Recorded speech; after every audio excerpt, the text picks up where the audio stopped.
11. Call to order. Roll call, please.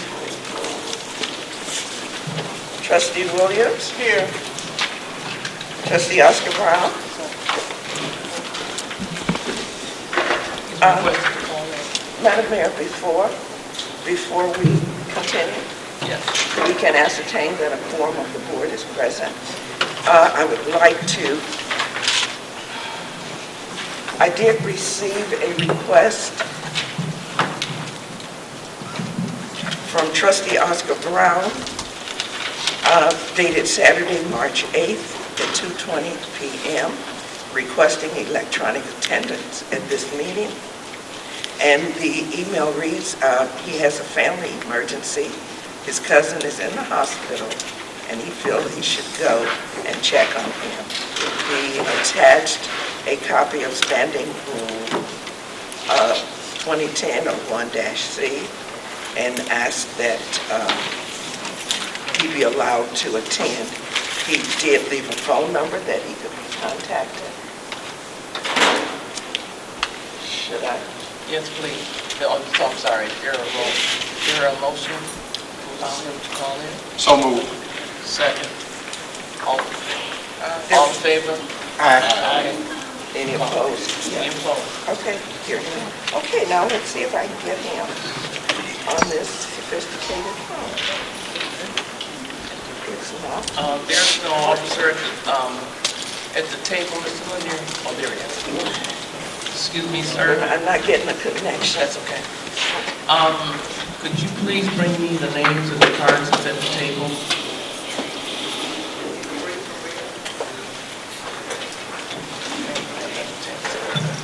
Anything after this, you must be able to, it's got 30-minute door.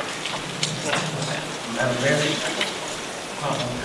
I know with the situation that happened at the last meeting, I didn't get a chance to talk to the chief, but I'm suggesting to also, I feel that cards should be numbered from 1 to whatever, and that way you don't have a problem. You got 1 to 10, 1 to 20, 1 to 30, and that way, because some people did come in last and it was called out of seat, but you know, it happens, but I think it would be better if you were just to have the numbers on the card that they're going to be. In actuality, we're going to format, I was talking to you about that, we're going to format a form, like they have the other school board and that.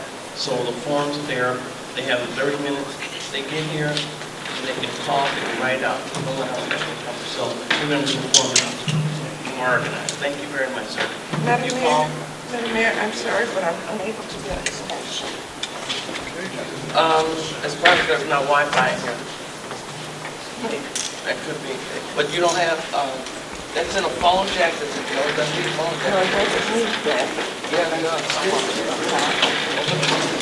Oh, so there's no power. I can't get it. I use the lowest limit to share. Oh, there's no power limit yet. Let's try this.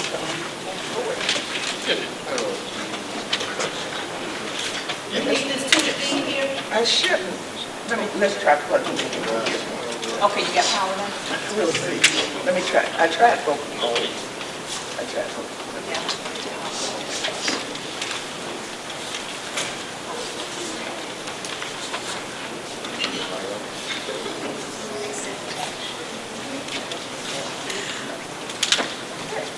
Wait, you didn't throw the switch off. All these switches are on here. I can try and attempt to use my phone tonight. Unfortunately. You're set up, but you can't. No, I don't think the wall works. We had, it did? Yeah, I used it. I've used it. But I know we had a problem. Like that, okay.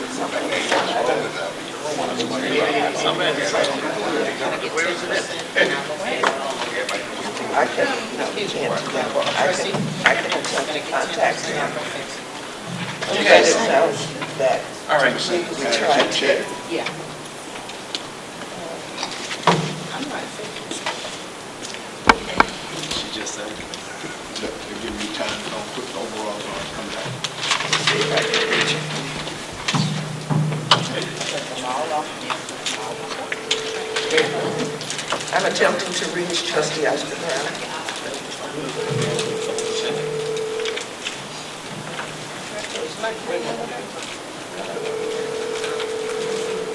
Should be another outlet for it. Well, if we get no answer, then we just have to proceed. Yeah.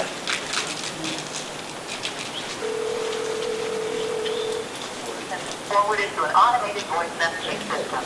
All right. 7-0-4-6-6-0-1-5 is not available. The mailbox is full. I cannot send any messages at this time. Well, Madam Mayor, I think that takes care of that. I could not leave a message. Now, I'll continue with roll call. Thank you. Trustee Oscar Brown, absent. Trustee Milton Payton, absent. Trustee Griffin, Present. Trustee Rudez, Here. Trustee Larry Brown, Here. and Mayor Covington. Present. Please stand for the pledge of allegiance. Pledge To the flag of the United States of America and to the republic for which it stands, one nation, under God, indivisible, with liberty and justice for all. Thank you.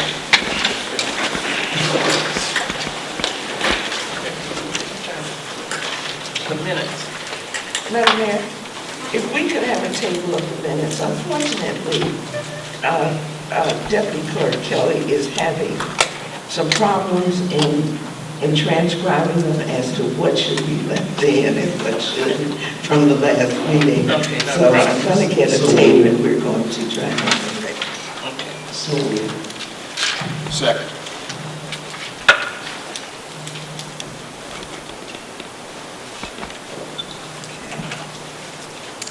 Trustee Williams. Aye. Trustee Griffin. Votes aye. Trustee Rudez. Votes aye. Trustee Larry Brown. Votes aye. And Mayor Covington. Aye. Reports of appointing elected officials. Manager, I'm sorry. Dee, did you have? I do, and I will make it brief, but I'm just so excited about the success of our educational summit that the municipal clerks of the south and southwest suburb we hosted last Thursday. The city clerk of Chicago Heights was our host for the event. And we had about 30 clerks from surrounding suburban municipalities that were there. But what was so exciting were the presenters that we had. We had a host of presenters. We had the assistant public access counselor with the Attorney General's office was there to talk about FOIAs and the changes in the law. And, the most appropriate way to respond to those.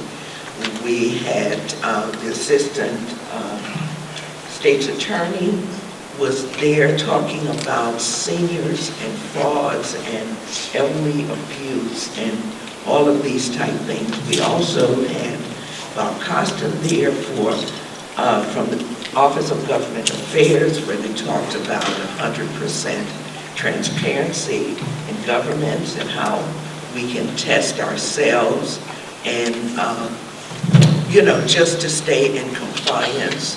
It was, and also the Affordable Care Act. We had someone here from the governor's office. Thanks, Mr. Bell, for attending for a portion of that. But it was very, very informational. And I just wish we, could have had more of our people. It was our department heads attend, because at some point we also had the Illinois Gaming Board was there. So we tried to keep our clerks updated on laws and trends and policies and procedures, and to try and share that with not only our community, but with our elected officials and our officials. Our next meeting will be in Chicago Ridge on Thursday, April 3rd, I think it is.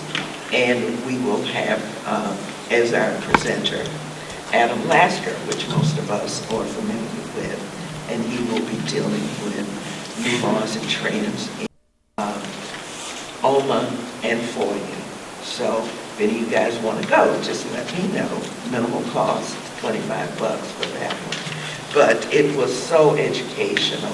And the one thing that I would like to pose to our seniors, if any of you are interested, and this is not just for our Senior Citizens Committee, it's not just for residents who live in Thornwood House, but if any of our senior citizens that are interested in having someone come out from the State's Attorney's Office to talk to you, and even your relatives, if you have caregivers, about how certain frauds are perpetrated on the elderly.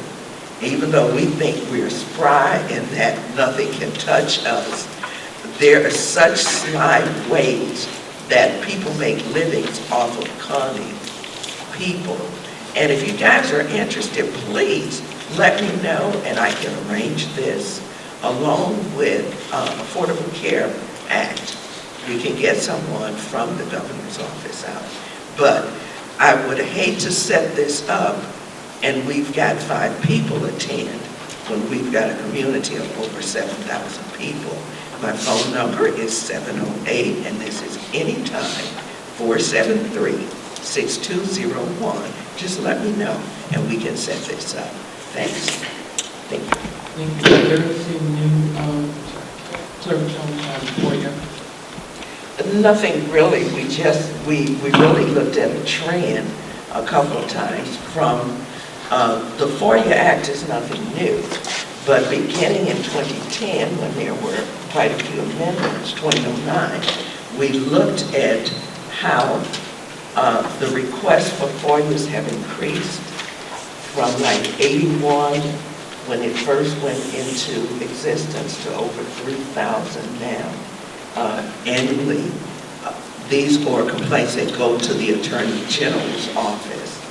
But the amazing thing is when it comes to OMA, back to the FOIA, the number of binding opinions that they have issued, very minimal. And they are kind of policing themselves, they say, because we have 5 days to respond and then goes through the process. They have a lot longer to respond, but there's nothing really new as far as the length of time that we have to, the reasons that were allowed for people to request information. And sometimes it gets kind of frustrating to us. But one good thing is that they did allow for the municipality to charge for like anytime over 8 hours of overtime looking for, where you've got staff looking for it, you can charge a fee, which is minimal, to the requester. But that hurts. About counseling. Talk and discuss it. What? Give it out and that's it. What? I can sit down and talk to you. I'm sorry. Before your request. If I Can I talk to you? If you wanted to make a FOIA request? Right. Yeah, just, our forms are online. No, I said I'd like to discuss it. Well, you know what?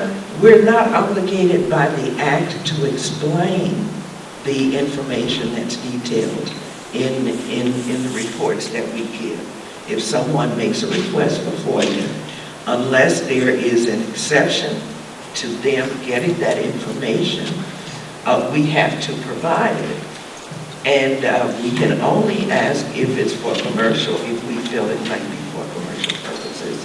But we don't have to sit and explain the context of the... And I might, Mayor, if I might just add, there is actually an opinion that just came down that's sort of interesting, because what it says is that although you're allowed to make a FOIA request for documents, that you don't, FOIA request, in effect, is asking the government to put together a new document or to compile documents in a particular way as opposed to just making them available, the Attorney General, and this really is what we thought, but the Attorney General has now made it clear that FOIA is a method for getting documents that in fact are in existence, and that FOIA is not a way in which you ask questions, it's to ask for documents.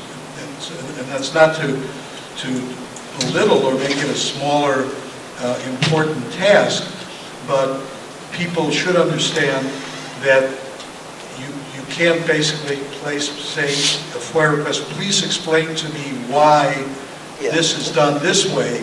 That is not the way. Right. The purpose of FOIA is to actually get documents that the governmental body has. And so I just want to kind of point that out. Thank you for that. Justin?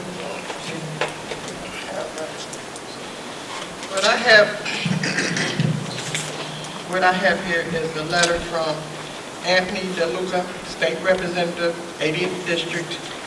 This letter was dated February 11, 2014, and it was sent to Mayor Vivian Covington and the Board of Trustees of the Village Hall of University Park, 698 Burnham Drive, University Park, Illinois, 60464. As you know, the date is what, the 11th of the next month, which is March. Okay, but I did get it. And it states, Dear Mayor and Board of Trustees, I was recently contacted by a constituent from University Park who asked specifically what I have done to assist University Park with funding. Municipality governments are on the first line for providing critical services and responding to the needs of residents. As your state representative, it is important to me that you have the resources you need to be able to efficiently serve your community. As the former mayor of Chicago Heights and as chairman of the House Cities and Village Committees, I am aware of the challenges that have been imposed on our local governments. More so, I understand the state's responsibility to ensure that municipalities receive the necessary funds when they need them most. It is difficult to fathom that many local communities are struggling to provide vital services such as fire protection, law enforcement, and snow removal. It is for this very reason I introduced House Bill 961 to require the local portions of tax revenue receipts to be deposited directly into the local government distributive funds, LGDF. Currently, tax revenues are deposited into the state's general revenue coffers before being transferred into the LGDF. It has been important to taking up to 6 months for the state to transfer money to the LGDF from the General Revenue Fund. This should not be tolerated. If the funds are deposited directly into the LGDF, it will reduce the amount of time local governments will wait to receive state dollars. House Bill 961 passed the House and now awaits action in the Senate. I also introduced the House Bill 3750 to give local governments 10% of state income tax revenue. Prior to the 2011 income tax increase, local governments receive about 10% of state income tax revenue. After the increase, local governments were reduced to receiving only 6% of state income tax revenue. Municipalities and constituents continue to struggle to make ends meet, and the state should be doing its part to make sure residents have the services they depend on. These bills represent two ways I am aiming to improve our community. As always, if you have any questions or concerns, I can always be reached by calling me at my office at 708-754-7900. Email address repdelurc@ sbcglobal.net. Respectfully, Anthony DeLuca, State Representative, the 80th District. And I thought I should share it with the residents. Okay, managers report. Good evening, Mayor, Board, residents. Good evening. Over the last couple of weeks, we've been spending a lot of time, working on our road projects, the reconstruction of the road from Central to Cicero. And we acquired most of the right-of-ways. We have maybe 2 more right-of-ways to acquire. We expect to complete those negotiations tomorrow afternoon. The project is also expanded to include reconstructing the University Park from right across the railroad track all the way down to Crawford. We've had a series of meetings with a lot of participation from the mayor, Trustee Griffin, myself, Dr. Namer, from the President of the Governor's State, Ernest, our engineer, several representatives from IDOT and Will County, where we all got together and kind of brainstormed a way to move forward money from the 2015 federal allocation to the 2014 federal allocation to have this road constructed sooner rather than later. After the plan was put together, the South Suburban Mayors and Managers Transportation Committee voted to approve the plan, which the mayor sits on the committee. She and Trustee Griffin were there. So the plan was approved to forward our funding so we can have these roads reconstructed sooner rather than later. We've also been working with our engineers since it's being funded for 2014. We expect to see construction in 2015. There may be a 2-year construction project, 2015, 2016. We've been working with our engineers to try to get this road a topping, a grind, and resurfacing in the spring. Because it's very, we're talking about University Parkway from Crawford to right to the train track. You know that we've been doing a lot of pothole patching here, and it's almost like putting gravel, asphalt on top of gravel, so it comes up really easy. So we're looking to try that road smooth out a fix that will help us over the next 2 years while this reconstruction project, which is pretty lengthy, is mostly in paperwork, goes forward. So we spent a lot of time on that over the last couple of weeks. So we're very happy to report that, and we're very excited about having these roads reconstructed. We've also spent a lot of time this Monday. We hosted our recon meeting. And what it is we have about 8 communities. We're all chipping in and have a booth at the recon. So we have meetings at each other in different city halls. So we're talking about and it saves us a lot of money by going in with 8 communities. I think they are University Park, Park 4, Fields, Maloney, Richmond Park, Calumet City. I may be forgetting someone. Yeah, the Richmond Park. But there's 8 communities and economic development It's also Suburban Mayors and Managers, so we're all putting in $2,000 to have a large presence at the retail venture this summer to help us bring retail into University Park in this region. So we've been having been working pretty hard at putting this thing together. We meet almost as needed. It's come together. We're excited once we report that we did host this last meeting at our golf course. So we look forward to that trip being very successful this year. That concludes my report. I have a question, Mr. Mayor. Manager Delier, I know before we got to 2014, we had spoke of an amnesty program regarding parking tickets and violations in the community. And I know since then we've contracted out that collection agency to collect our past due bills and tickets from the police department. But there's some confusion among the residents about how the amnesty programs work. So do we need to go back and redo that and give direction to the collection agency? How does that work? And I don't think that residents were ever really notified that there's some kind of amnesty program. And we want to give them the opportunities to pay their ticket at the original cost that we can. You're correct, Trustee Rudez. What happened is during the transition between selecting a new collection agency and contracting with them, we did talk and the board did agree to do an amnesty program. So what we're looking for now, I think I talked about it with our police chief a little earlier today, and perhaps Trustee Griffin, I think it was.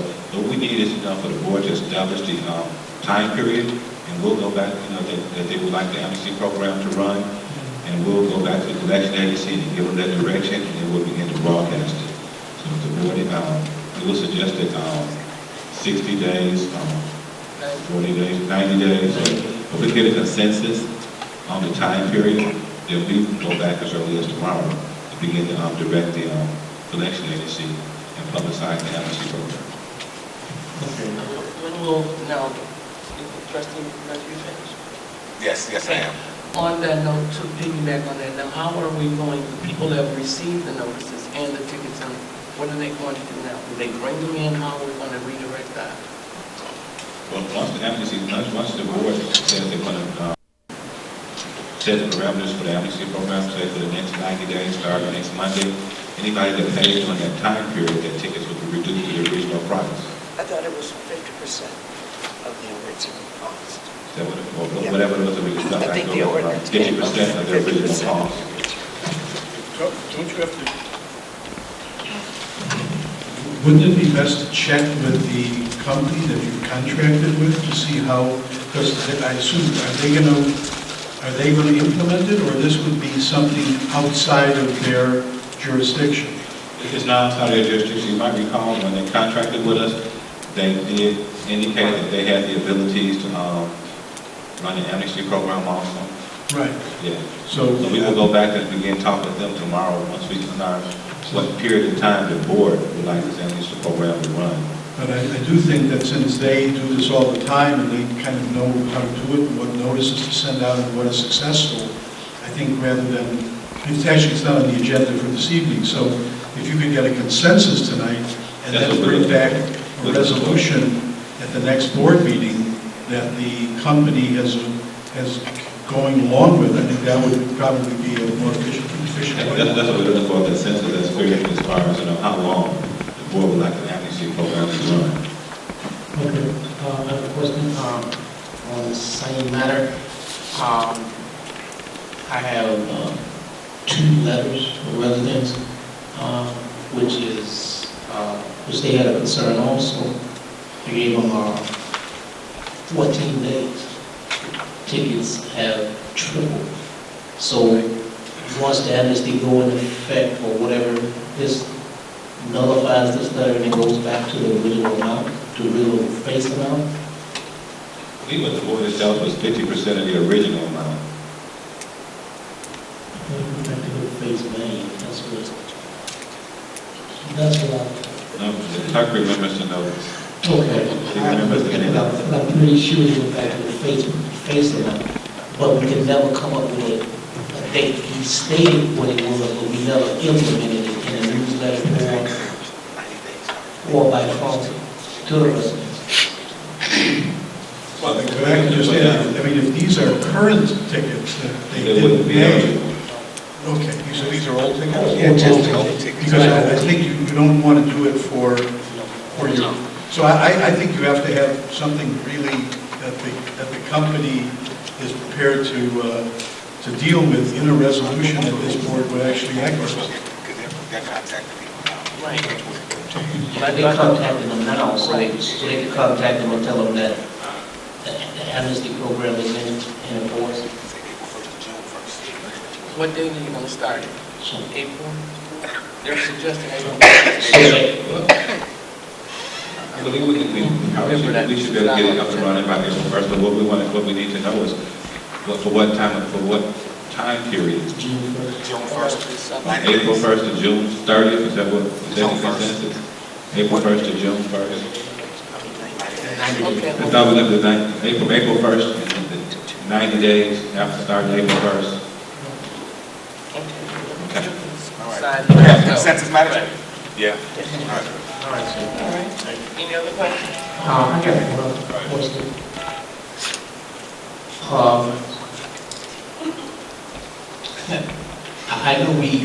I know I've talked to you about it before, and it's about the situation at Thornwood House. I know that's a private, I guess, company or concern, but they're located in University Park. The residents are in University Park. So my thing is that Sunday, this past Sunday, was the third time within 4 weeks that the heat has been out. The heat has been out. Sunday, one Sunday it was out about 12 midnight. And they didn't turn it on until about 9 the next day. That was 3 weeks ago. So it went out again this past Sunday from about 1 in the morning. And they didn't get it back on until about 12 noon. So something should be done for those residents. I know it's a private concern, but I feel that the board would back me if you write a letter to the company. They want to meet with those people. They're getting their money, then they should have the service. I am drafting a letter to them, expressing all your concerns, and I'll share it with you. It should be ready in the next day or so. Oh, shoot. Yeah. What? No problem. I know I'm looking angry, but I'm not angry with you. I mean, it hurts me that they can pay their rent. They have no problem with that, but they don't give the service. You know, and I think 2 Sundays ago it was cold. So something should be done for the residents. I think Sunday before, about 3 Sundays ago, the garbage was backed up all the way up to the 6th floor. And it happens every weekend. Well, I agree, and I instructed our code enforcement, Right, I was gonna say, doesn't it fall to under be code very enforcement? strong with them. They've been issuing tickets. I guess some things is kind of difficult for them to, if the heat is off, if they get it back on in a certain period of time, then it's kind of hard to, come in there and say your heat is off. It's about time they drive us back on. They cut it off, those sort of things. But we are writing a letter expressing to the board and the residents displeasure. I know our police chief has spent a lot of time over there expressing to them his displeasure and being very helpful to the residents. And so it is on our radar, and we're trying to we'll bring whatever pressure to bear we can. Okay, thank you. That would be a code enforcement issue to make sure they're doing their job on that, as far as inspections. That's where they are inspected. Okay. All right. Anything else, anyone? Mayor's report. I had a meeting with the South Suburban Black Mayors Thursday, and new thing, they had presentations. Their IDES was there, comment was there, and so was IDOT. The new thing with IDS, they're going to have sister stations set up, in Chicago Heights used to be on unemployment. That's no longer, everything is going to be online, and they're going to try to work the best they can with the residents, people that are unemployed. So they're just going to have satellite stations now. Unfortunately, just let the people know if they go over there and they don't have the assistance physical, it'll be online. Happy celebration of Federal Women's Month, everyone. Celebrate that again for our phenomenal women. And I would like to also thank the school district for 227 for allowing me to be a part of their search on the new school superintendent that they're looking for and serving the residents there. We do have a lady that comes in here on Saturdays with Obamacare, but unfortunately sometimes she can't get in for whatever reason, and that's been notified. So I would appreciate if somebody would open the door and make sure they're there. On March 8th, there's a roundtable discussion with Senator Kurtzoff and all the mayors around the south suburbs. He talked primarily about heroin drug deaths and widespread in Will County and all the drama that we're having with deaths and gangs. And he talked about appropriating funds for that effort. And I will give that to you, Mr. Lanier, to give our and the police department for, there was a grant that they have out there. And it was quite a few mayors there, and it was a good presentation that he gave us. And we appreciate him coming out and talking to the mayors. Also, there was congratulations to Mr. Bates receiving the award at Tallgrass Saturday night for the event here at the Sculpture Park in University Park. They spoke highly about that. The other mayors also, their concerns is about being publicized for our social networks in the villages, in Village University Park, because we all expressed that we don't have enough exposure there. Thank you to GSU for annual Black Women Rock. I received the Leadership Extraordinaire Award, and I appreciate thanking them for that. As usually stated, and not to be repetitive, here March 4th, attended the committee that I'm on, Transportation Committee. The status that we received the lobby at $29 million in the Parkway to Holman, all the way, and pending applied systems that, as Mr. Lanier said, that's the pending issue right now. But I talked to Mr. Ernest, our engineer today, Robinson engineer. He said he's on the fast track and completing the work, and they're moving fast. And the purpose of that meeting was, there were asking the question, we have 3 phases of work that was going to be done, and instead of going 3 phases, we moved 3, and we moved up to 2. So we moved Governor State that roadway, instead of being phase 3, it'll be phase 2 now. So they came to our committee for approval, and it was approved, and we're grateful for that. That's all in my report. Committee and commissions.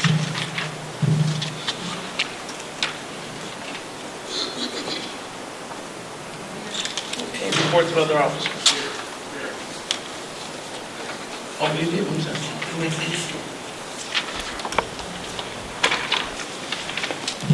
Good evening, Mayor, Board of Trustees, and residents.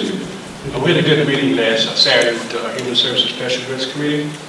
We're going to have a job fair on April the 10th, from 10 p.m. to 3 p.m., be sponsored by IDES.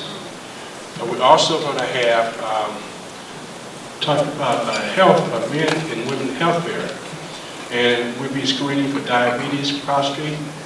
We have a mammogram, blood pressures. We have vendors. We're going to talk about the Obamacare. And that'll be October 21st from 10 a.m. to 3 p.m. I encourage everyone to attend.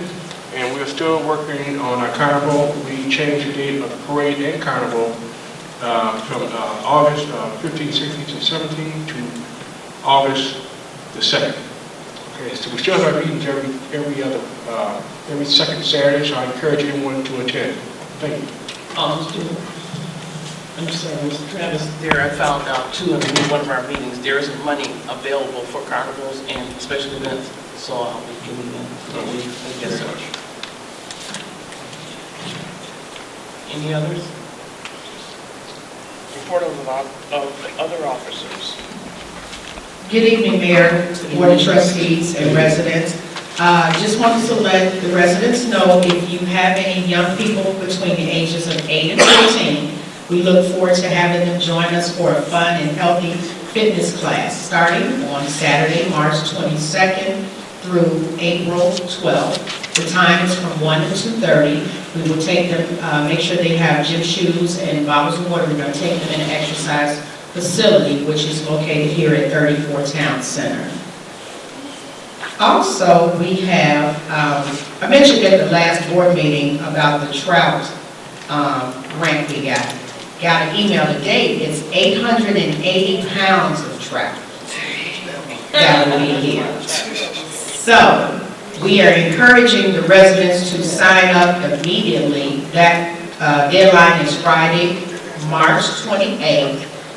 Please call my office at 708-534-4837 or 6456. Last but not least, Claretta Scott King does a walk every year. And last week, sitting at family night, and we have a number of 7th and 8th grade girls that are there.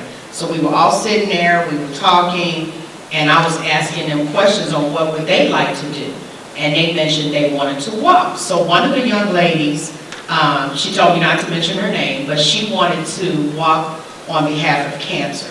Her grandfather passed away from cancer. So we dialogued and dialogued. And so we will be walking on Saturday, April 26th, on behalf of anyone that has passed away from cancer or will be a survivor.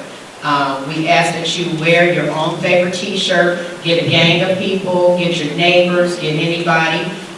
Me and the girls are doing tie-dye t-shirts, and we're going to walk on behalf of this awareness. So I am encouraging the mayor as well as the board and all of the department heads to join us on that day. If you need any more information, my office number again is 708-534-6456. Thank you. It's Saturday, April 26th. Ms. Keeley, also, we're doing a presentation like they run too, and maybe you're interested. Oh, I would love to tell them that. Thank you, Mayor. And you see all their names on the bottom, so they created that. Madam Mayor, trustees, other directors, and the general public. First, I want to thank Clerk Jones for inviting me to the clerk's educational function last week. It was absolutely extraordinary. I thought I had an idea about how people can protect themselves in general. I never knew how vulnerable many of our seniors are. I mean, to just be blunt. I would very much encourage anyone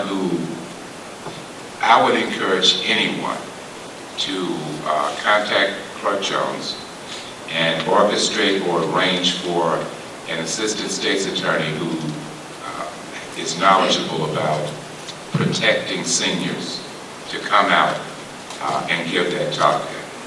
The information that I got, and I thought I knew something about it, I mean, the information was just extraordinarily voluminous and very helpful. Next, I want to state that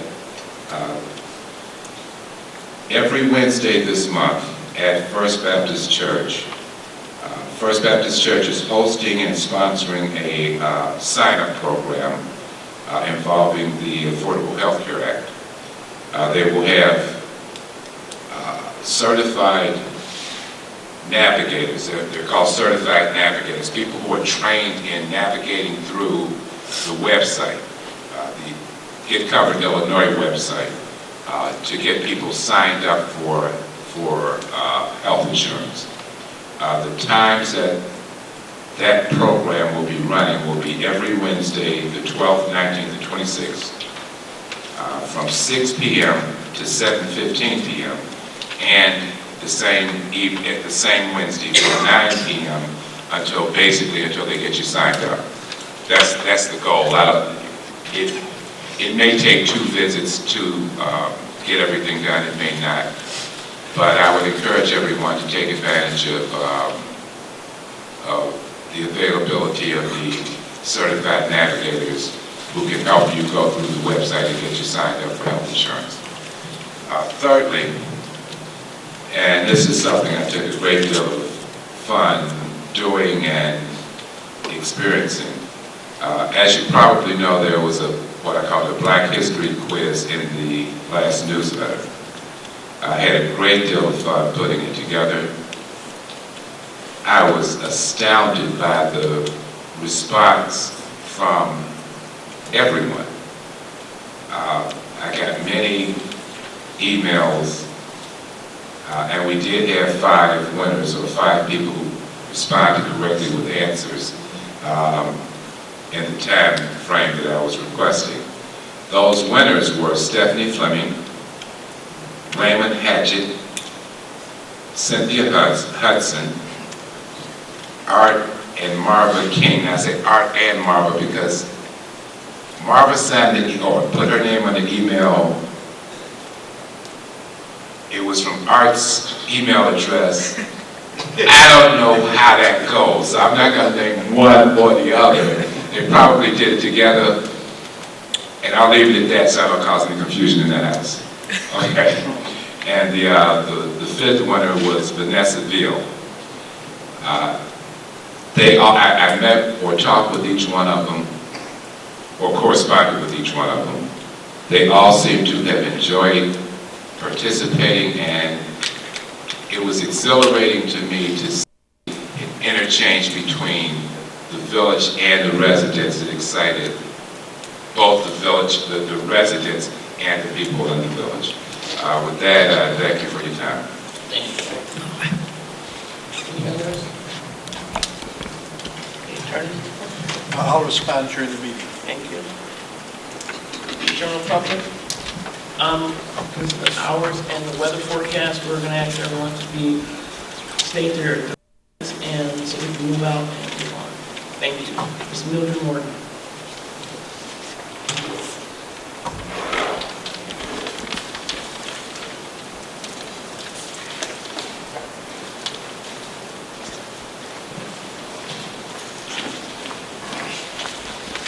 Good evening, everybody.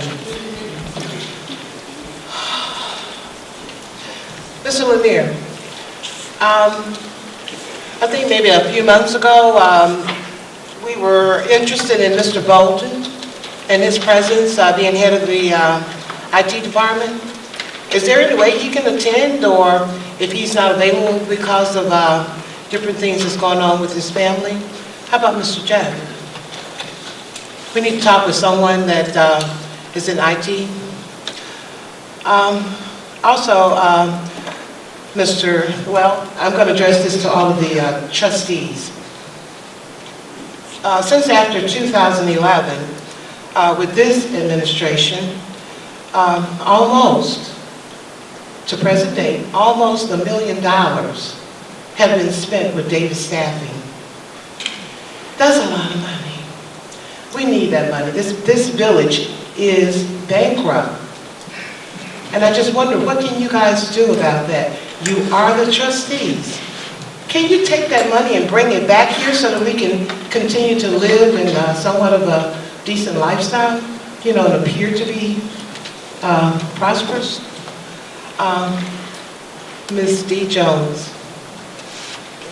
First, I have to tell Mr. Bell, you did a wonderful paper. I love that paper. It's so informative. Ms. D. Jones, you rock. You really, really rock. When I read that whole entire paper and all of the different things that you have done here, I am so proud that you are right here in University Park. It was a wonderful paper that was done by Mr. Bell. And the things, and all of the things, and you just so, how do you say that? You don't brag or say I. You just carry on in such a charismatic way. You're articulate. Everyone loves you, but you really rock in that paper. I know you from many years ago, but I didn't know all of that. So I encourage Mr. Bell. You did one heck of a job on that paper. I look forward to it, and so does my husband. We look forward to reading that newspaper because it re-energizes me to see that there's some good things going on in this village. And the things in your Black History thing that everybody participated, I failed miserably, but it was a lot of fun doing that. But it was a wonderful paper. But please, to the board, let's get rid of Davis Staffing. I've never seen this village spend that much money on simply hiring people to work in this village. It hasn't always been like that. It has not always been like that. We cannot afford it. Thank you. Paul Wilson. To the mayor, trustees, department heads, residents, guests, good evening. Trustee Williams, I'm not sure if Manager Lanier got back to you. Last meeting, you were asking about the bridge.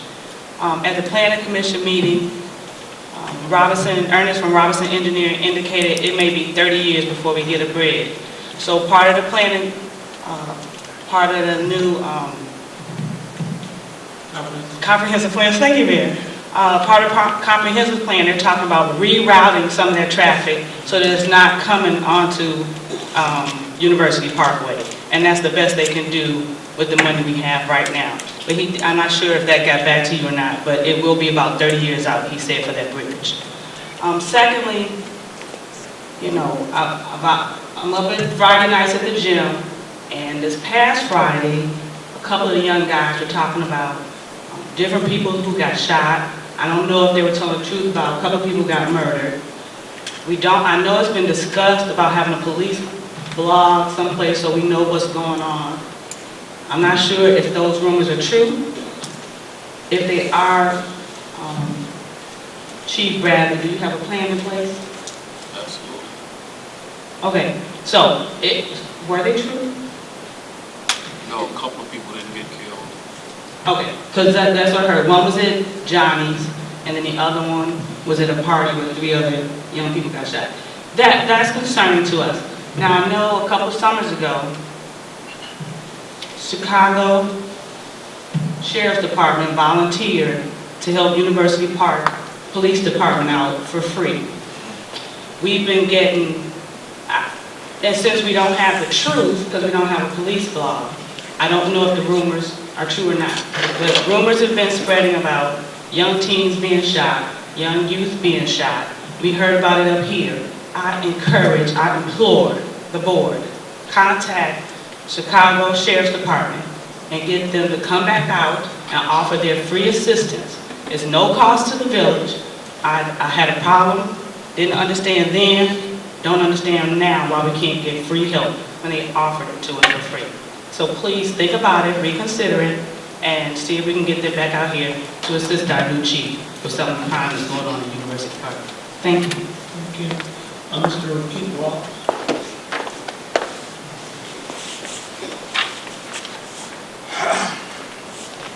Good evening, Madam Mayor, trustees, and presidents of different commissions. I too am talking about crime today as well. I was looking over on the internet recently. I looked into a site, neighborhoodscout.com. And what they actually do is they send crime reports about different neighborhoods to real estate people so they can advertise for people buying homes. And what I found out is that we're not doing too bad. There are 13% of cities in our entire country that are safer than us. That means 87% aren't. We do have violent crimes right now. It's indicated that 1 out of every 255 people in our town is going to be a victim of violent crimes. And that has increased recently. In Illinois, it's 1 out of 241. So we're getting kind of close. We're actually over the Illinois standard.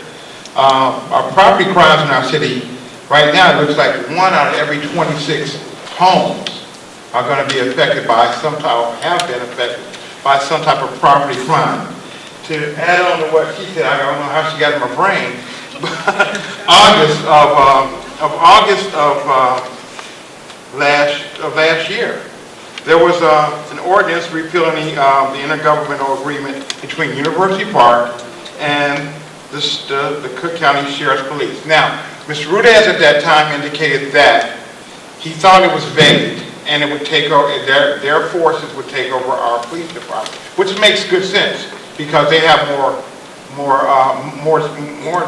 just different things that they can utilize, more tools they can utilize.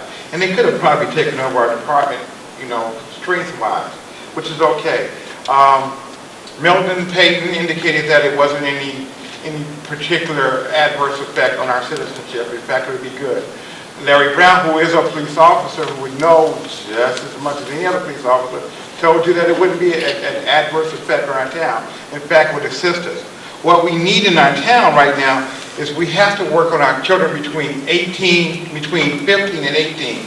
This is the time of the most addictive parts of their lives because they're meeting more people, more mature people. They're getting influenced by different drugs, especially our town. Marijuana seems to be the main drug. So, and at this point, we have to work on maybe a recreation center.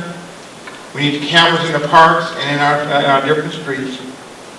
I want us to have a drug program for our town, not for our schools, but for our town itself. We need our police to start walking through the parks, walking and talking to the kids. It's cool that we have big guns on our bodies, but we need to walk and talk to our kids. Thank you very much. Have a nice evening. Mr. Robert Kraft. Thank you, sir.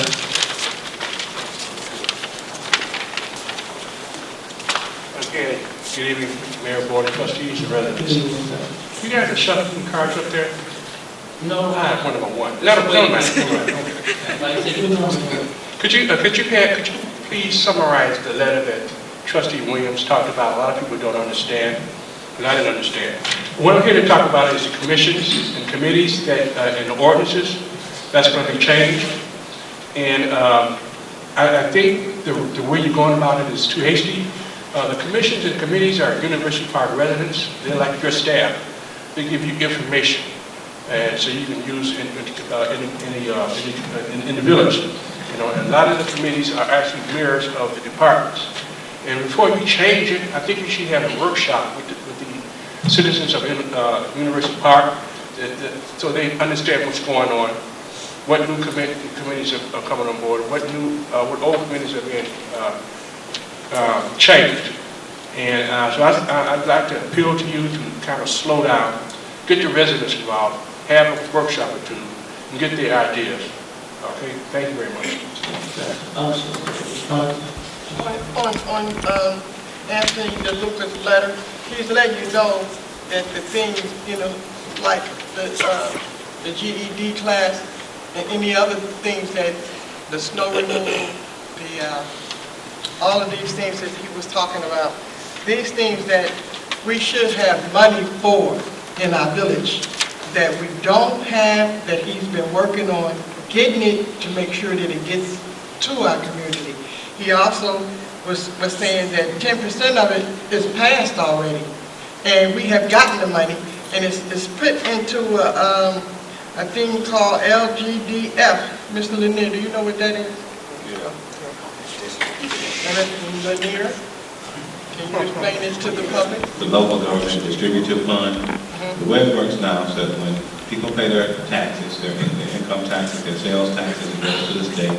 It goes into the state coffers, and then it's transferred into the local government distributive funds, and then it comes to us, and that process can take us only 6 months. And he's working to streamline that process so it can go straight into the LGD fund, so we can get those monies a lot quicker. And that's what he's trying to say, so that we will have money to do the things that we need to do. Thank you, trustee. Ms. Annie Ward? Can I answer her too? Paula Wilson? Yes, ma'am. Yes, I'm glad that you came back with me with the answer about the overpass, 30 years.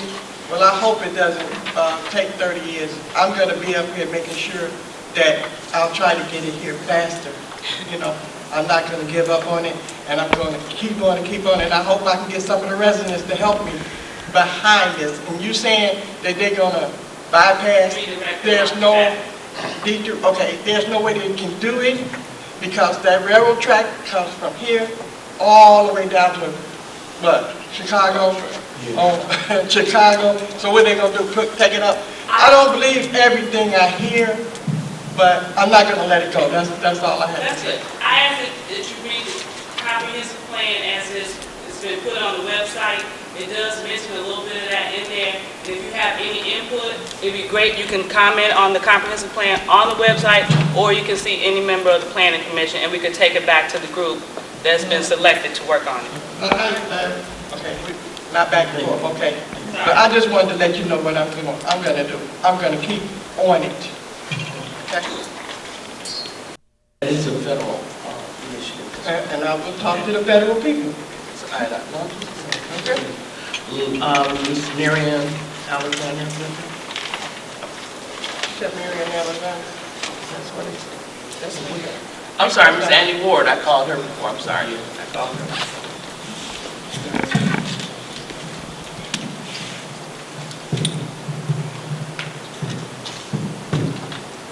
Good evening, everybody. I hope your day went well today. I am here on behalf of Concerned Citizens Committee.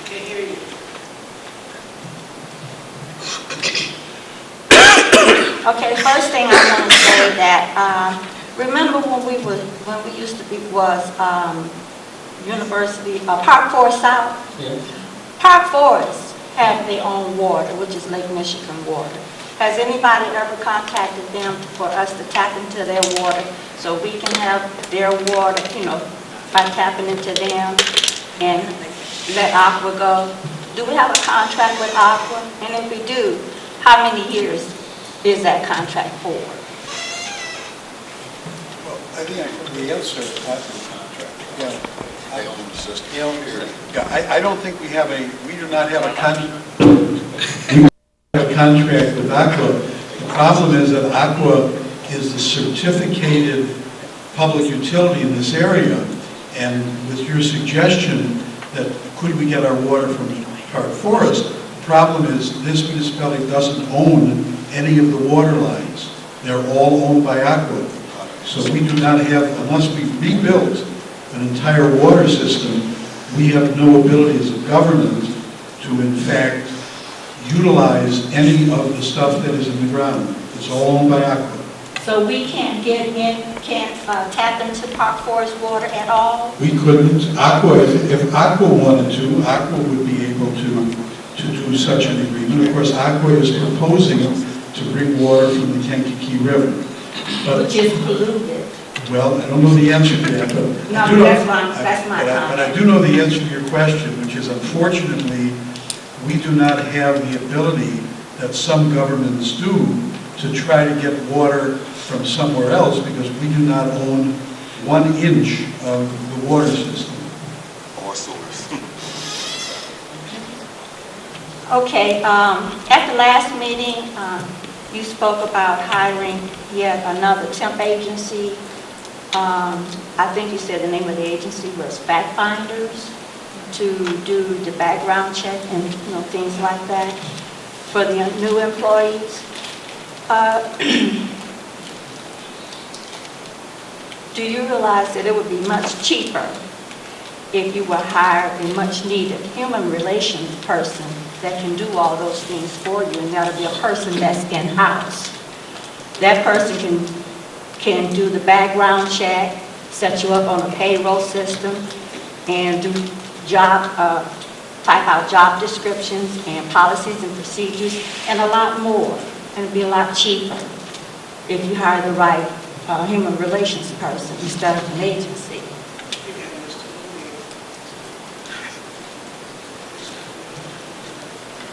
Okay, and if you can't find the money for that, maybe you can replace it with another department that we don't need right now. Do we have a truancy department? Because during the day, we see a lot of young people walking around. Do we have a truancy department? We do not, that will come from the school. Oh, we don't have anything to do with that? So we will have to go directly to the school board?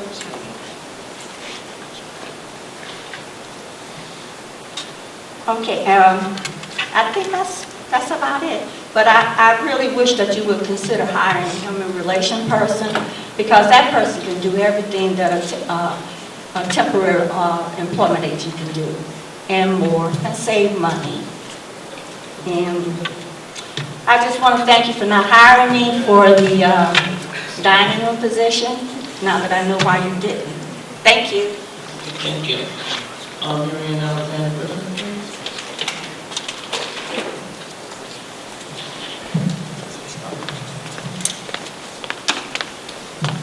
Mayor Covington, members of the board, trustees. Good evening. At the last board meeting, Trustee Griffin addressed a letter written by Mrs. Taylor. At the last board meeting, Trustee Griffin addressed a letter that was written by Mrs. Taylor.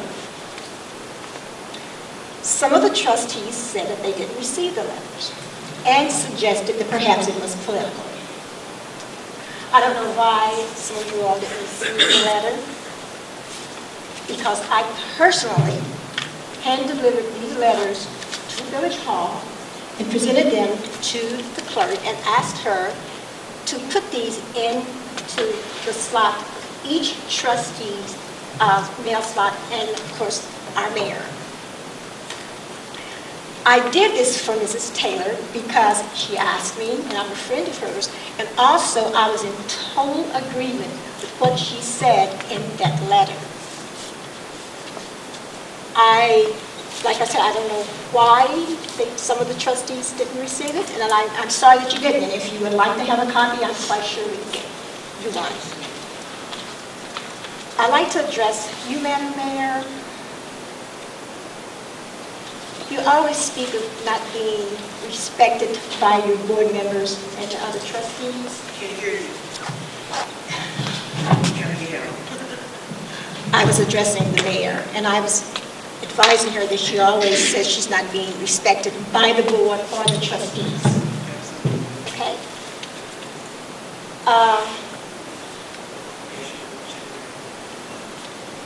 I beg to differ with you when it comes to respect. Because if you recall, when the former mayor was here, Mayor McGowan, he wasn't respected. There was a time when trustees Thank you, sweetheart. You're a doll. There was a time when one of the trustees actually got up and confronted me about it and had to almost be restrained. There were times, Madam Mayor, when you actually would be so upset with the former mayor that you raise your hand up and throw down your purse at him, and it was really totally disrespectful. You talk about being a black woman and not being respected. Well, there are a lot of black men up here that you don't respect, as far as I'm concerned. So I ask that let's stop using the terminology black woman, black man, white woman, white man. Let's just respect each other as a human being. And to you, Mr. Bell, I thoroughly enjoyed getting together. And I thank you.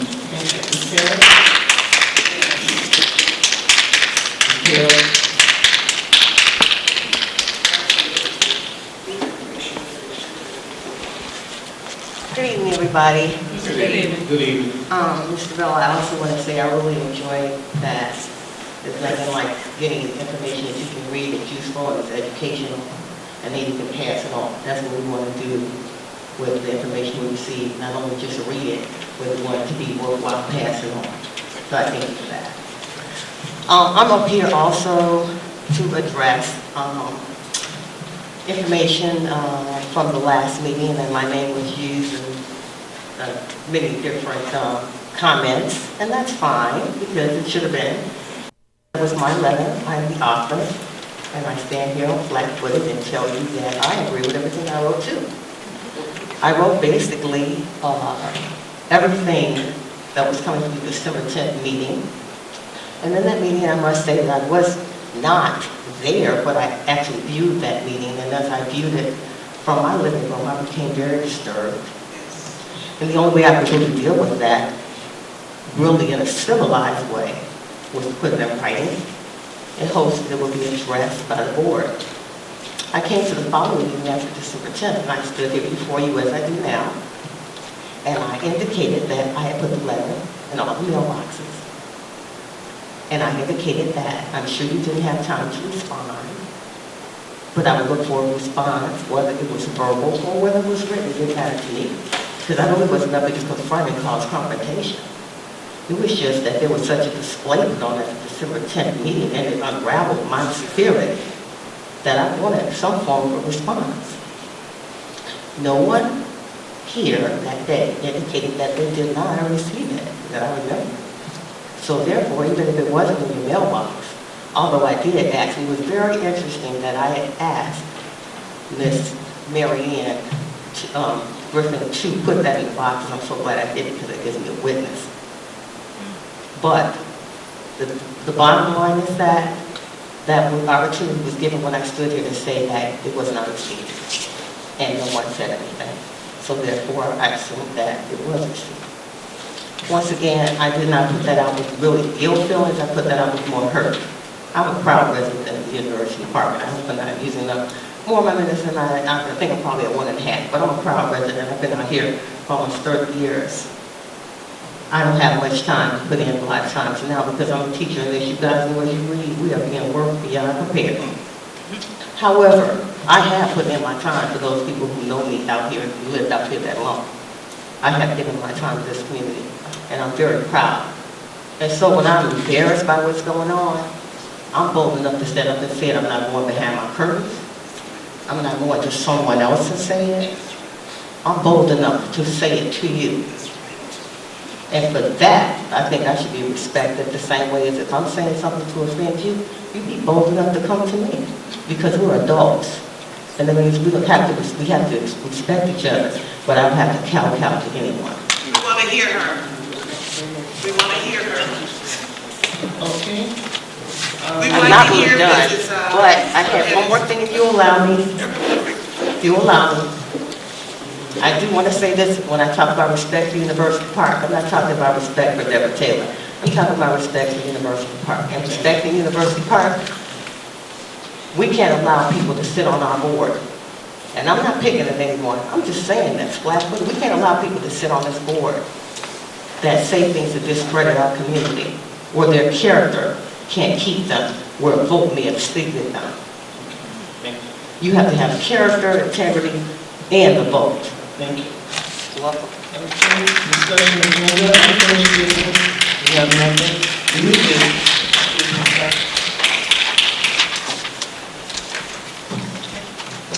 New business, first, second, and third reading, ordinance determining the prevailing wage localities of the village. Is there a motion? So moved. Moved by Trustee Flores, second by Trustee Griffin. Any questions? Yeah. Sorry, any questions? Thank you. Roll call, please. Trustee Williams? The vote aye. Trustee Griffin? Votes aye. Trustee Rudez? Votes aye. Trustee Larry Brown? Votes aye. And Mayor Covington. Aye. Madam Mayor, that is ordinance O-2014-06. Thank you. First, second, third reading, an ordinance correcting a typographical error in ordinance number 02013-39, and an ordinance adopting an employer's expense tax. Is there a motion? So moved. Moved by Trustee Flores, second by Griffin. Trustee Griffin, is there any questions? Roll call, please. Trustee Williams? Vote aye. Trustee Griffin? Votes aye. Trustee Rudez? Votes aye. Trustee Larry Brown? Votes nay. Mayor Covington.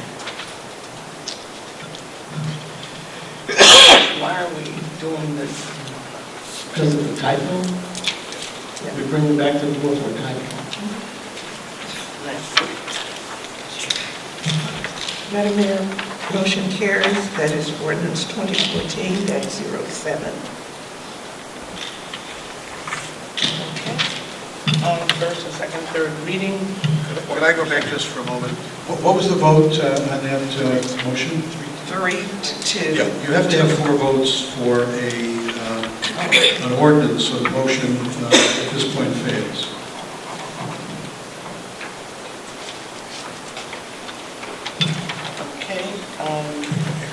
Okay. Mayor, First and third. I'd like to make a motion to item C. Okay, that's the first and third, second, third reading, ordinance adoption in September to correct a number of errors. You like to table that, sir? Yes. Madam Mayor, may I ask why? Why? Well, it appears that the other members of the board and the mayor are going to vote no against it, so we're just going to kill it from the start, and it's just going to be dead. So why don't we just do it when we have the right number of members on the board to take some action? May I ask, and this is just a question. Yes, ma'am. If once it's on the floor, if I could explain what this is, and Mike.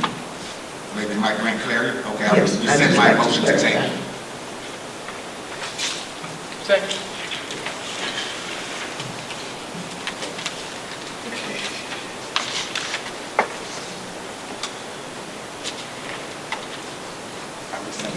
Motion table. Okay, thank you. Roll call. On the motion to rescind the table, Yes. Trustee Williams? Vote aye. Trustee Griffin? Votes aye. Trustee Rudez? Votes aye. Trustee Larry Brown? This is to rescind the table. table. And Mayor Covington? Aye.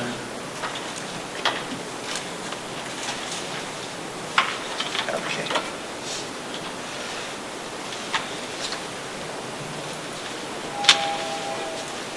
Madam Mayor, I guess we're back to G2C. So moved. Trustee. Griffin, second by me. Okay, trustee Griffin. Roll call. Oh, I have a question. Yes, sir. Mayor, could you reread that item, please? First and second and third reading ordinance amending ordinance 0213-34 adopting on September 10th, 2013, correct the numbering error. Okay, and my question, and I've read the body of this document. So the collective bargaining agreement is going to be 02013-34A. Yes. And the other document that has to deal with the planning and zoning AME Church is going to be 020134. That's correct. Okay, thank you. And if I may mention, it was just at the next meeting, the same number was given to the collective bargaining agreement in air, and we discovered it when we were going through consolidating all of our numbers and discovered two items had the same number.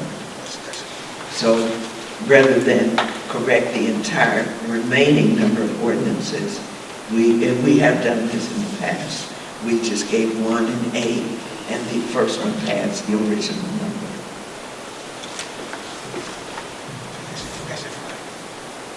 So it doesn't change anything in either of the documents, just to change the number of the ordinance number.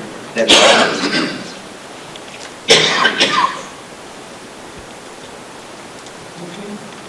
Roll call. Okay. Trustee Williams. Trustee Griffin. Votes aye. Trustee Rudez. Votes aye. Trustee Larry Brown. Votes aye. Mayor Covington. Trustee Williams. First reading an ordinance making an amendment regarding advisory boards and commissions. So Is there a moved. motion? Second by trustee Griffin. With the exception of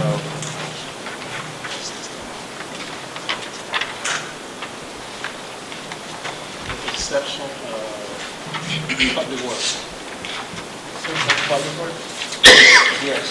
Okay, wants to amend it, Public Works and Utility Board. Okay. Madam President, if I could just very briefly speak to this, if permitted. I've been working with the Legislative Operations Committee and with Chairman Rudez to go through your ordinances. And in looking at your code, there were 2 things that this proposed ordinance changes. One is that there are a lot of references still in the index of the code to boards and commissions which have been abolished, but they are still referenced and they still take up chapter numbers. Secondly, an evaluation has been done of committees and commissions which have not met in a long time, have not kept minutes, have not given reports to the board, or in instances where it is thought that some of the activities could be better done and under more control by, in fact, the actual staff of the municipality. And so what you have is an ordinance which would abolish, and again, many of these are no longer in existence and have not met in a long time, but the list is the Board of Health, the Information Technology and Cable Communications Commission, the Human Relations Commission, the Human Services Board, the Personnel Board, references to the Plan Commission, which really shouldn't be here, the Code Enforcement Commission, the Business District Development and Redevelopment Commission, the Economic Development Commission, the Zoning Board of Appeals, which of course has been abolished, the Environmental Commission, the Public Banking Services Commission, the Community Facilities Board, the Marketing Committee, the Educational Advisory Committee, the Human Services and Special Events Committee, the Equity Assurance Commission, the Youth Commission, and the Housing Council. And Section 3 of the ordinance provides that when any functions previously assigned to such a committee or commission have been abolished, that the village manager will determine what remaining boards or commissions in the village shall take up these issues, along with what tasks previously reviewed or acted upon by a board or commission shall be assigned to employees or officers of the village. And I think it's anticipated with regards to the Human Services and Special Events Committee that those tasks will principally be assigned to to staff members. This obviously can and should be subject to some debate, but I just wanted to point out the way in which this has been put together. There are two other items I'll just very briefly mention that are on the agenda. One is to make certain typographical corrections under the Open Meetings Act, things that are still in your code that are no longer pertinent. And the other would be regards to the Plan Commission. I have not changed anything in the zoning ordinance that relates to the Plan Commission, but there is a provision in committees and commissions which provides what may be considered to be an overbroad authority to the Plan Commission, and that has been deleted. So I just wanted, again, I think it was quite well said, that this is something that should be presented to the public, and my intent was to present it tonight. Okay. Okay, I have a question and a comment on it as well. People constantly say about participation in the village, and this is, I didn't agree with some of the functions here, committees that aren't functioning anymore, Board of Health and that, such that. However, there was an understanding that did not get delivered for whatever reason. Some of the people on these committees, the reason why some of them were not meeting, well, every time that I would bring someone up here to be on the committee, they were voted down. So some of them weren't a quorum. We couldn't get people on it because they were voted down. So therefore, no, their committee could not meet. They were workless. They couldn't do anything on these committees because they did not come together. And there were people that wanted to be a part of it, but they were voting against it. So I don't think that's fair for us to really, this is the first reading, it's not going to be a debatable thing. I'll let the people speak, but this is not, I don't think this is a good thing because actually the government does belong to the people. And we're abolishing things rather than, I would like to see a better research. I think that we should do, what we should do is do the letters, as we said, see if the people are still interested, and the people that have applied to be on the committees, allow them to be on it. And then we can move from there. And rather than just slap them in their faces, they've done a lot of hard work.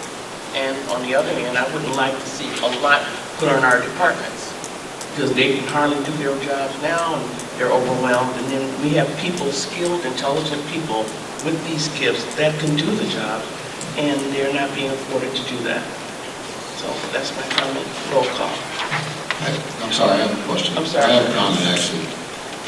This is one of those issues, I believe, that definitely qualifies for a workshop. I think as a board, as a village, I believe it should be up to us to help re-energize.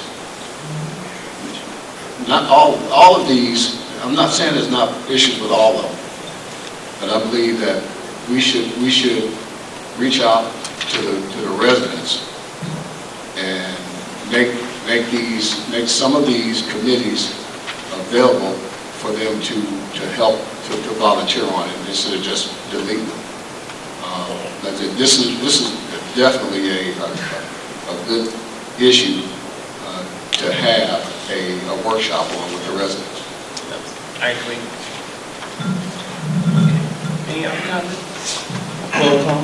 Well, you know, I'll just give my input. There was an opportunity. We've had our Legislative and Operations Committee meeting. We've had several opportunities to speak about it. We've reached out to quite a bit, or if not all of the people who volunteer. And you know, in order for us to move forward and be a more efficient government and turn things back to the community where it needs to be, I think some changes do need to be made. The residents will not be just displaced because there's still opportunity for volunteerism. So I'll just make those comments and we'll just try to move on. But in order to continue doing the same things over and over again and expecting different results and putting the burden on these people, because when it comes down to it in the long run, the department heads are doing all the work anyway. And I agree with you, Trustee Lewis. That's admirable if you say that, and I agree. But still, those are the few that will still like to do it. We're we're not putting a burden on them if they still are interested. I mean, yeah, they're Let's still- see. they're still- Let's see. So I agree with both of you, why don't we do table, not, on table.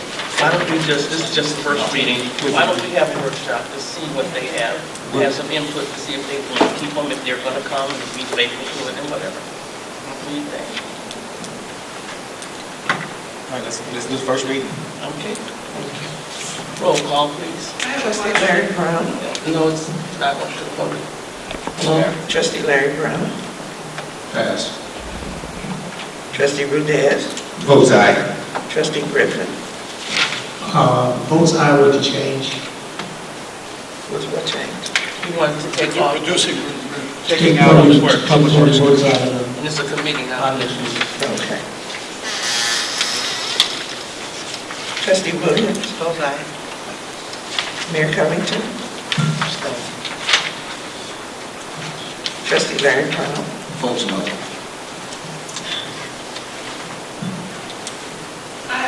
Okay, now next on the agenda, we're taking to the agenda item. First reading ordinance type, the Code of Ordinance, the deleting chapter from Part 12, Planning and Zoning. Is there a motion? So moved. Second. No, it actually should be this one ordinance. I'm sorry. Okay. And actually, you could take Right, these, we can put if the you two want to together. take these together. You have to eliminate time, this is Right. gonna get banned anyway. Okay, so we'll, Clerk G. Jones, we're gonna put E and F together. First reading and the first reading of an ordinance amending the village code relating to the plan commission and the ordinance amending the code of ordinance for deleting chapter from Part 12, Planning and Zoning. Is there a motion? So moved. Second. Second, first, moved by trustee Reyes, second by trustee Griffin. Questions? I have a question. Now, this removal and deleting of this, another one I won't deliberate on, just first reading. Has this gone to the plan commission? Do I have to understand what's going on as well? This doesn't have to go to the plan commission because this isn't a change of the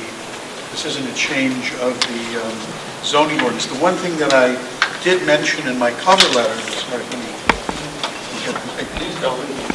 No, I won't. Thank you. The one thing that I mentioned in my cover letter is that our zoning code, and there are a lot of communities that have it, gives the plan commission, which actually is functioning as zoning board of appeals, the power to grant a limited amount of variances.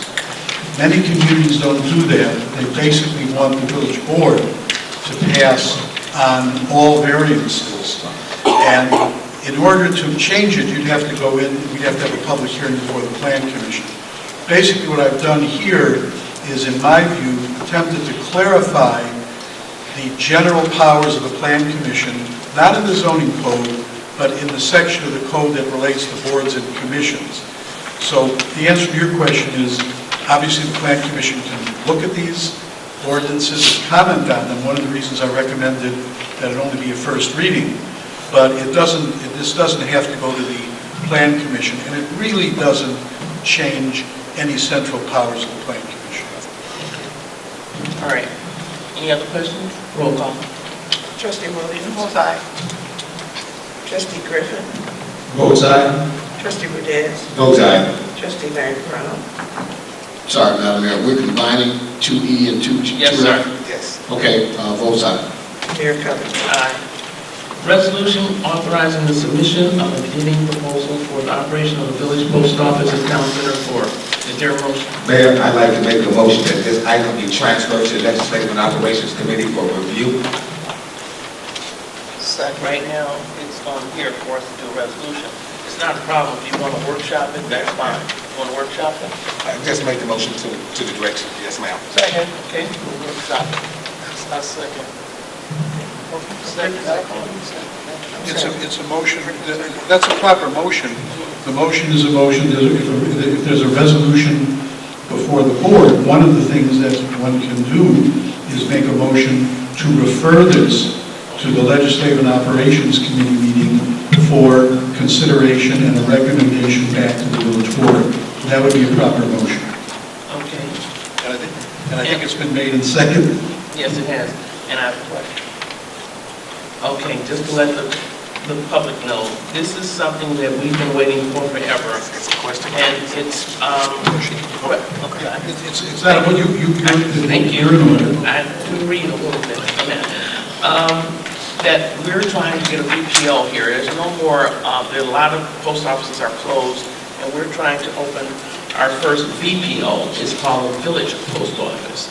And that will do a service to the village. It's not a cost, an expensive cost to us, and it will be a service more than a revenue-generated operation. So that's something, like I said, we got the zip code a long time ago. Now we can finally do this and be operational, and we will be listed in the National Book of Post Offices in University Park.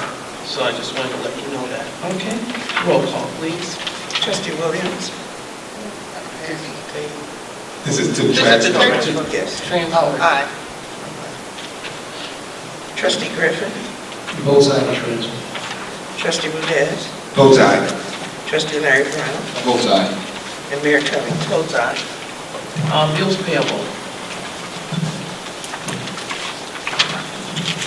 Attached for your approval is a listing of the general operating expenses for the Village University Park, and the following is a grand total of everyday expenditure for the last 4 weeks from February 25th to March 11th, 2014. General operating funds, $780,124.21. Town Center, $5,951.06. Golf course fund, $39,013.34. Motor fuel tax, $30,077.27. Capital project fund, $62,290.04, totaling $978,455.92. Is there a motion? So moved. Moved by trustee Rudez, second? Second. Second by trustee Brown. Any questions? Question. Okay. Check 841, I'm sorry, 81433, 81434. Blue Cross Blue Shield, you have 2 different payments.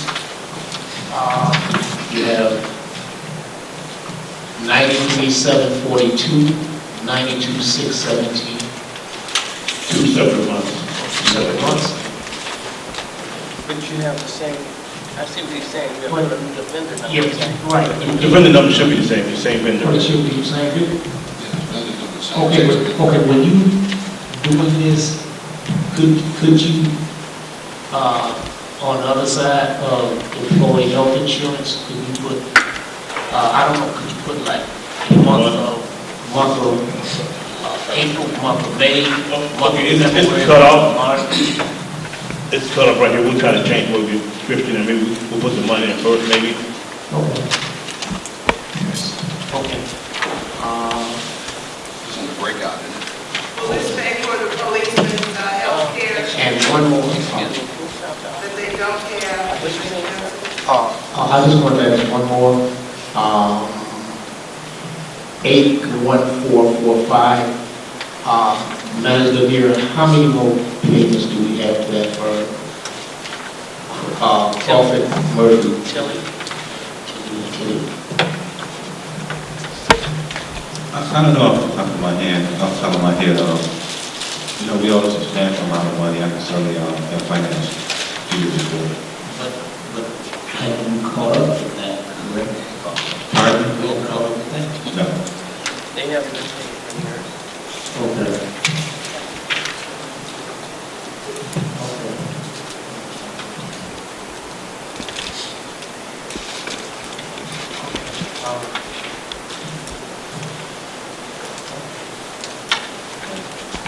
Any others? Yes. Okay. Okay. I'll ask you Yes, again. Mayor, this is up. We are not open to the public here, we're finishing up. I'm just interested in why the officers. Mr. Lanier can answer that, but after the board meeting. Is there any other board? I have a question. Okay. Morton Salt Company, Oh, is this, do we get the delivery? I mean, do we have enough to make it for the rest of the, whatever we have? Or was this a previous payment. I know we do have some, I'm not quite sure which payments these are, which deliveries that these are paying for. I do know that like to be paid on delivery or pretty close to because it's so competitive to get some. Thank you. And we have a lot of singing. And the work too.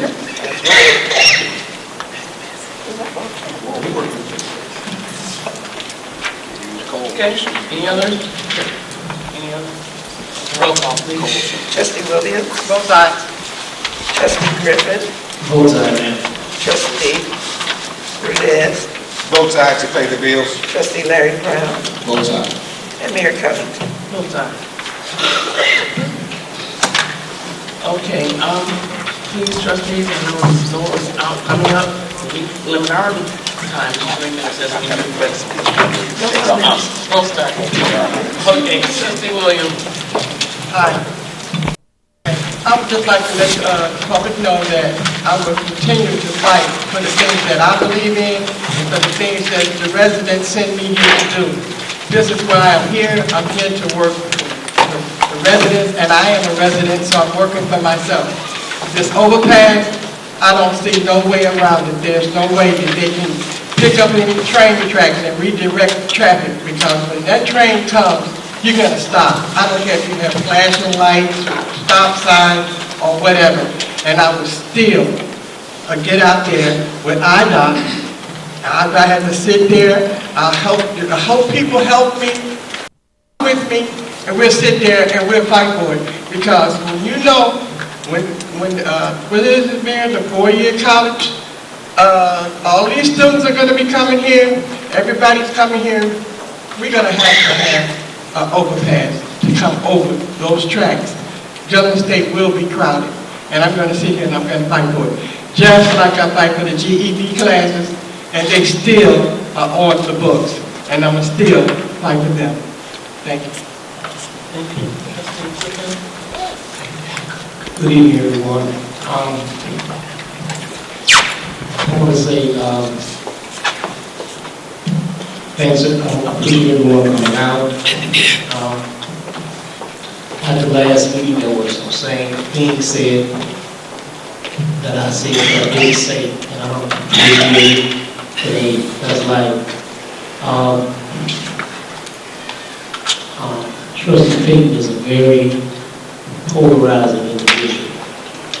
He does things and say things, and at times, you know, let's be honest, you can say certain things certain ways sometimes, and you get tired.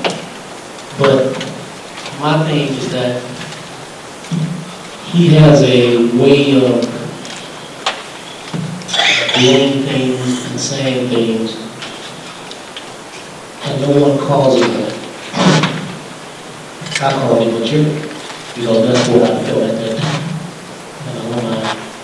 When he said I said something I didn't say, but that's all right too.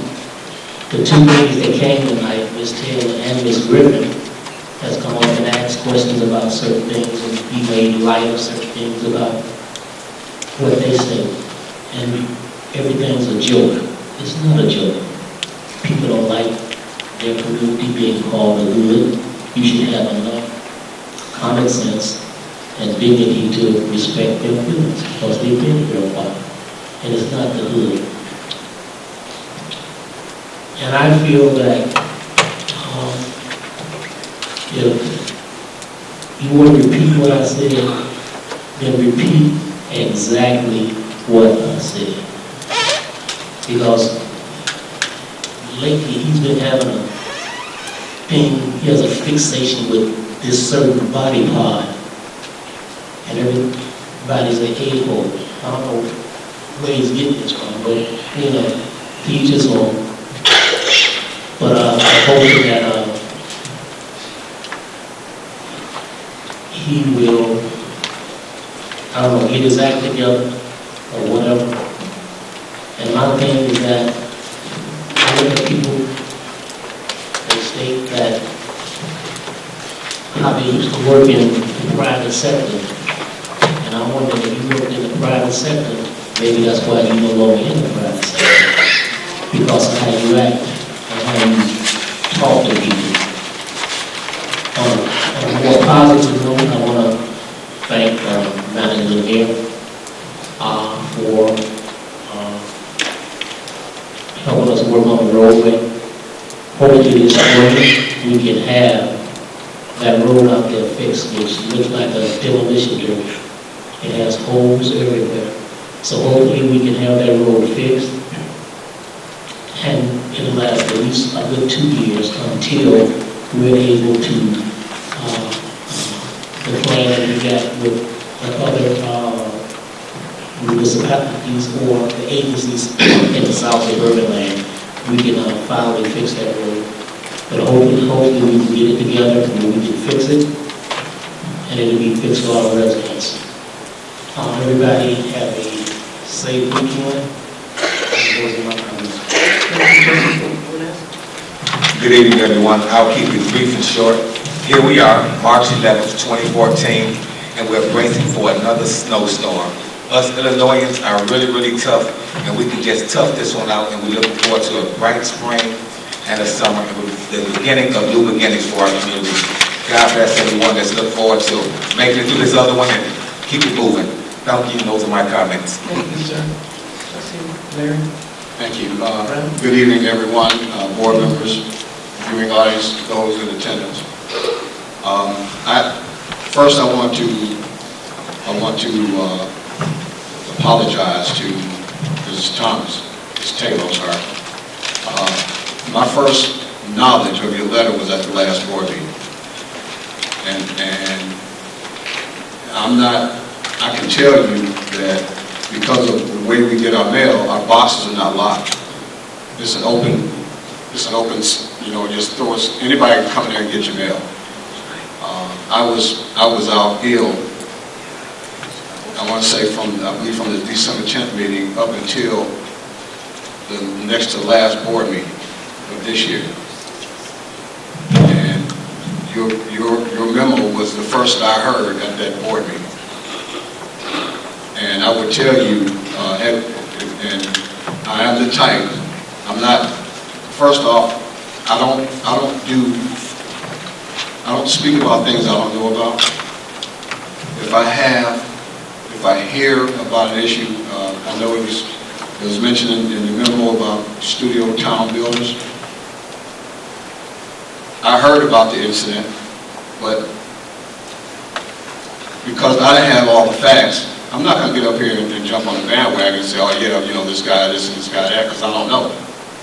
And media, I mean, they do certain things, they put certain information out, like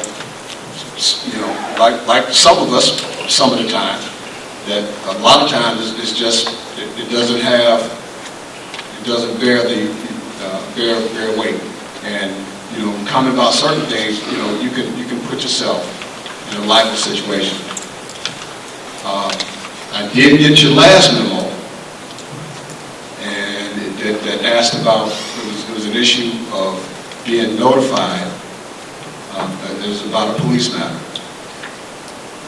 What usually happens, once investigation is done by the police department, they go and swear out a warrant against an individual.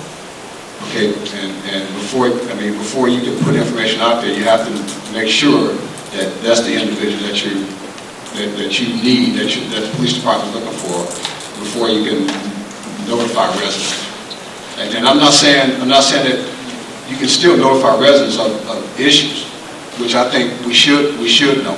There should be a robocall letting the residents know this block was house on this block was burglarized. You don't want to go into specifics because it could hinder the investigation. So, and anyone, I would talk, like I don't do the rumor stuff. I don't do the name calling. If I have an issue with someone, I'll go to that individual and I'll solve that. I'll resolve that issue. And there was a time, in my younger time on the board, that I was a rebel. And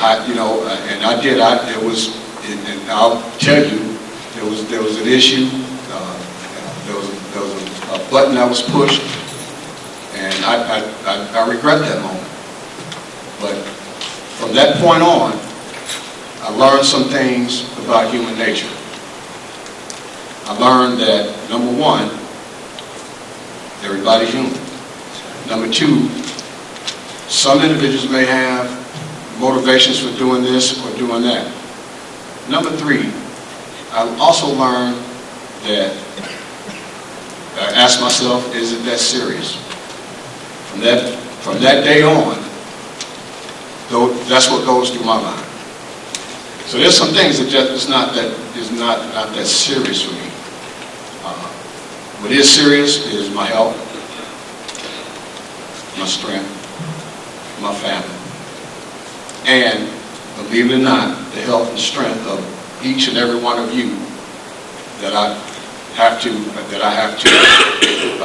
I'm going to say deal with, but communicate with. Communicate. I don't like the word deal with, because it's like you have to tolerate. It's communicate. You can still have an issue with someone and be able to communicate with that person. So that's why life is too short. And I've learned those things in my life, especially over the past 10 years. I've learned those things. So if anyone, if they want to know about Trustee Larry Brown, I am an open book. I don't have a problem telling anyone anything. If you want to know about me, just ask me.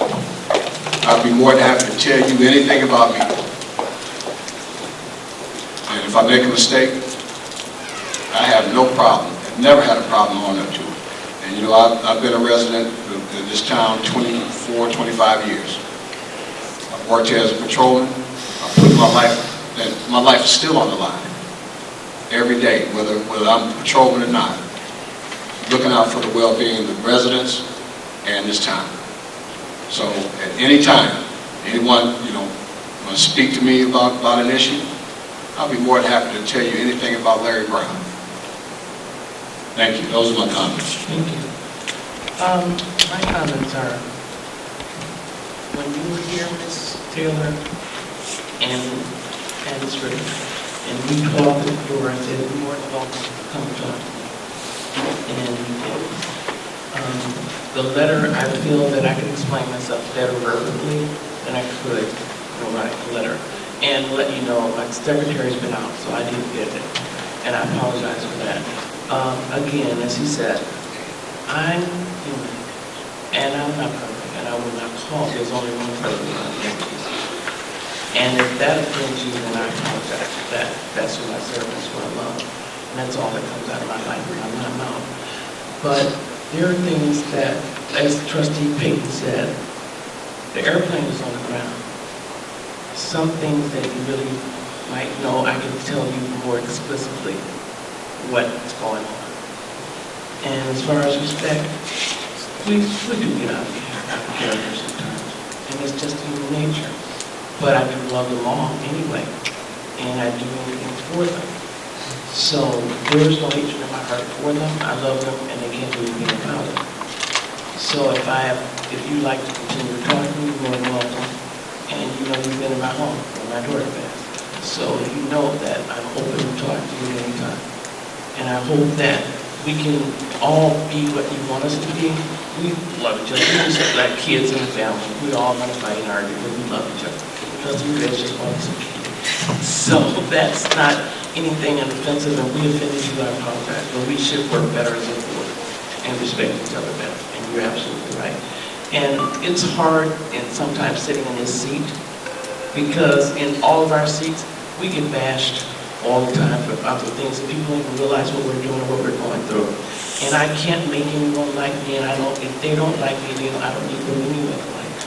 I'm not here to our friendship thing. It's not a thing. I'm here to respect you and do a good job. I work 24/7 for this village, and let you know my phone is not working, so I don't get any emails right now. So they're in the process of repairing that. But you know how hard I worked. I've been to 7 meetings this week, and it's not a week. So we're all up here doing a great job for the people in the Village of University Park, and I appreciate that. And like I said, if you want to further, you're more than welcome, and I'm glad to talk to you. And on that note, too, unfortunately, DeLuca was at an event I was with Saturday, and he was very, very upset with me. I don't know who it was, who did it, but the reason he said I wrote a letter was I was very upset that somebody blasted him on Facebook and said that he did nothing for the Village of University Park, and he's a good guy. And he helped us as soon as he came as a representative, he came and gave us money. He's not listening here. The curbs, you told me he gave us money for curbs? That's what you told me. For the what? Some curbs or streets or something, he gave us a donation when he came on board. That's what you told me. I wasn't here when he came. No. When we were out in the village, right in the office. Anyway, you might have forgotten it, but you told me that he had gave us something. But that's what he said. That's why he felt that he needed to write a letter. Somebody blasted him on Facebook and said he does nothing for University Park. So he sent us all a letter to let us know exactly what he has done for University Park. And I apologize to him for that. I don't know who it was, but I apologize to a resident of University Park for doing something like that. Also, she's gone.